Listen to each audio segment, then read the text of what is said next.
මේ දන හිස් වලින් මෙහෙම නවන්න බෑ. ගොඩක් වෙලා හිටගෙන ඉන්න අමාරුයි.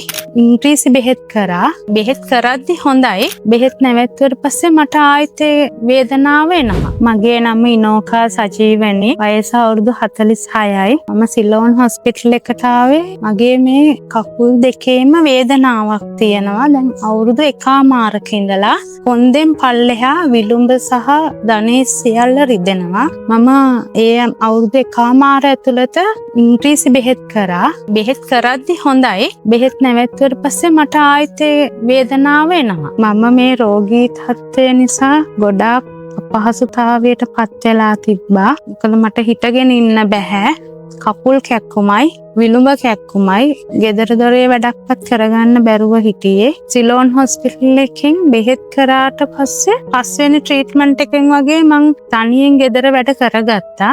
මං දැනට ට්‍රීට්මන්ට් 7ක් කරලා තියෙනවා. මේ 7 වෙනි ට්‍රීට්මන්ට් එකෙන් මට 85%ක් වගේම සුව වුණා. මේ දන හිස් වලින් මෙහෙම නවන්න බෑ.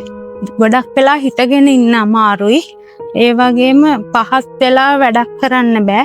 සිලෝන් හොස්පිටල් එකෙන් බෙහෙත් කරන්න ගත්තට පස්සේ මට දැන් දන හිස් නවන්න පුළුවන්. හිටගෙන ඉන්න පුළුවන් ගොඩක් වෙලා. ඇත්තටම මේ සිලෝන් හොස්පිටල් එකෙන් ලබා දෙන බෙහෙත් වර්ග හරිම පහසුවෙන් පාවිච්චි කරන්න පුළුවන්. ඒවා පෙති විදිහට, ගුලි විදිහට, කුඩු වර්ග, කල්ක සියල්ල අපිට දෙනවා. ගෙදර ගිහිල්ලා ඉතා පහසුව අපිට ඒවා හදාගෙන බොන්න පුළුවන් විදිහට. වෙන කොහෙන්වත් බෙහෙත් හොයන්න, කොළ ಜಾති හොයන්න, තම්බන්න කිසිම අවශ්‍යතාවයක් නැහැ. ඔබත් ගෙදර පසුතැවෙනවා ඇති. ඔබගේ වේදනාවල්, දන හිස් කැක්කුම්, බෙල්ල වේදනාවල් ඒ සියල්ල මේ සිලෝන් හොස්පිටල් එකෙන් හොඳ කරගන්න පුළුවන්.